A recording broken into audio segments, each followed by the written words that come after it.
I don't know if you have noticed, but musicals are having a moment again.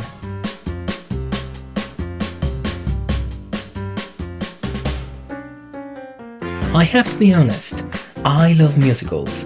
I love them because they can be whimsical and throw raw emotion to you while telling a story.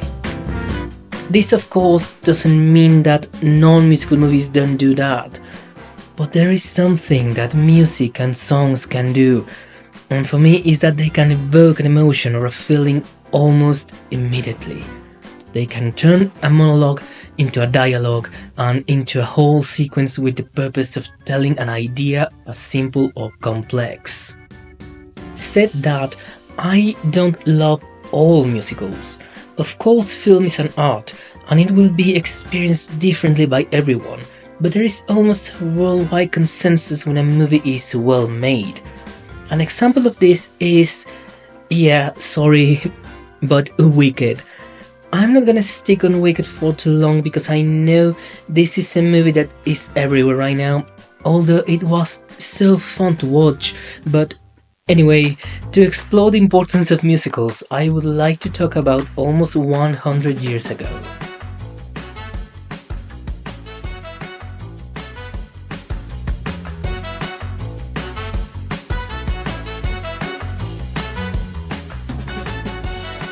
We all know about the Great Depression, the crisis of 1929, and if you don't know that, you should check it out in a history book because it's one of the biggest events in history, at least in the Western world. When the stock market fell in 1929, people struggled to make an income, and a lot in society changed because of the Great Depression, such as fashion, industry, technology, and of course, film. Art is often, if not always, a response of what is happening in society and responding to a world with a lot of emotional baggage to handle. In the 30s, musicals became the escape, and thus the golden age of musicals began. Sound in film was not a thing until 1927, when a movie called The Jazz Singer came to the theaters. A quite controversial movie nowadays because of its use of blackface, but it is now known in history as the first movie with sound. Before that, music was also part of films, although it had to be played live in the theater by someone. And because of that, it could mean that your experience was not going to be the exact as other people across movie theaters. But when sound became the new norm, musicals had a boom and people loved it. People used to go to the movies as an escape of reality in times of stress or where they needed relief, and musicals provided that escape. They gave people a little bit of fun in moments of crisis. I don't like being pessimistic, but given the recent global crisis between countries, inflation, housing, and prices rising of almost every type of products, people have been struggling, and film, art in general, responds to it. Musicals have frequently played a role in addressing important social issues. For example, Les Miserables, based on Victor Hugo's novel, explores the theme of poverty, injustice, and redemption, and continues to resonate with audiences due to its timeless social commentary. Similarly, Wicked, inspired by the 1939 movie The Wizard of Oz, which is also a musical, was first written as a book by Gregory Maguire, tackling issues of religion, political turmoil, and society classes being targeted for being different. The book was adapted to Broadway and then to the big screen. And now that I speak of Broadway, it is almost impossible to talk about musicals in film without mentioning the musicals in theatre. Theatre and stage plays have long played a role in society through centuries, impersonating religious myths and happenings, to delivering the news to the people, and also serving as a platform of criticism to those in power. In the past, when most people couldn't read or write, theater was a way to make social criticism to kings, queens, religious figures, oligarchs, and more. And in the 20th century, this form of expression was translated to the silver screen, evolving and adapting the language of cinema to the story with camera movements, light, choreography, lyrics, transitions, and obviously music. One of the defining features of the musicals is their ability to use music and dance to express what words alone cannot. Songs are often a shorthand for emotion, conveying inner turmoil, joy, and longing in ways that dialogue cannot. The universal language of music transcends cultural boundaries and can convey complex emotions in a deeply visceral way. Think about Judy Garland's Somewhere Over the Rainbow in The Wizard of Oz, which expresses a yearning for escape and a better world, or the exuberance of Gene Kelly's Singing in the Rain, number which conveys pure joy. Musicals also emphasize the power of performance as an art form. Dance sequences such as those in West Side Story or Chicago bring a kinetic energy to the storytelling, where movement becomes just as essential as the narrative itself.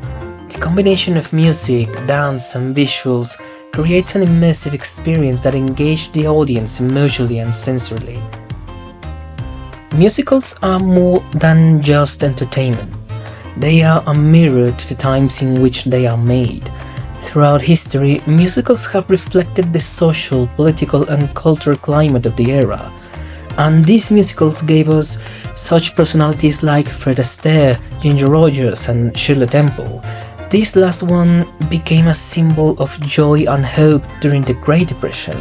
Her films were often light-hearted musicals or feel-good stories, provided a sense of escapism. Temple's immense popularity at the box office helped to receive the struggling Hollywood film industry during a time when it faced serious financial difficulties. If you went to see a musical in the 30s or 40s, there was a big chance that the movie you were watching had a very simple story, but a huge and complex variety of musical numbers, displaying wonderful choreographies, beautiful costumes, and of course, catchy melodies and beautiful songs. The truth is that maybe the stories were not very complex, because people had very complex lives outside the theater and just wanted some time of peace, joy, and entertainment for a low-priced ticket. And since theater and opera were often associated with the upper class due to its high costs, cinema was for the masses. As decades passed and the economy stabilized, musicals became less popular. They didn't stop existing, but they were less common. After being recipients of countless awards, shooting people's careers, and displaying a mastery of the art form by filmmakers like Bob Fosse or Busby Berkeley, musicals became sometimes the least liked genre in cinema, but still appreciated by filmmakers, artists, and festivals.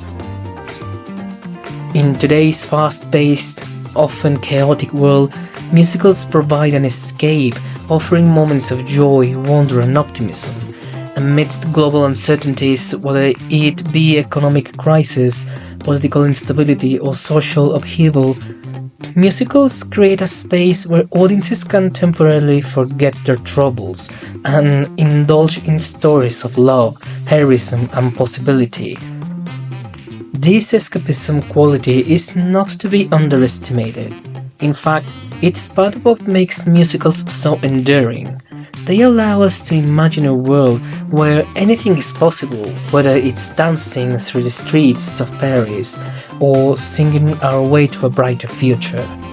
Musicals have undeniably played a transformative role in the evolution of cinema, helping to shape the way we experience storytelling. They are important because they push the boundaries of what film can do artistically and emotionally. Through music and dance, they capture the human spirit in ways that, well, no other genre quite can.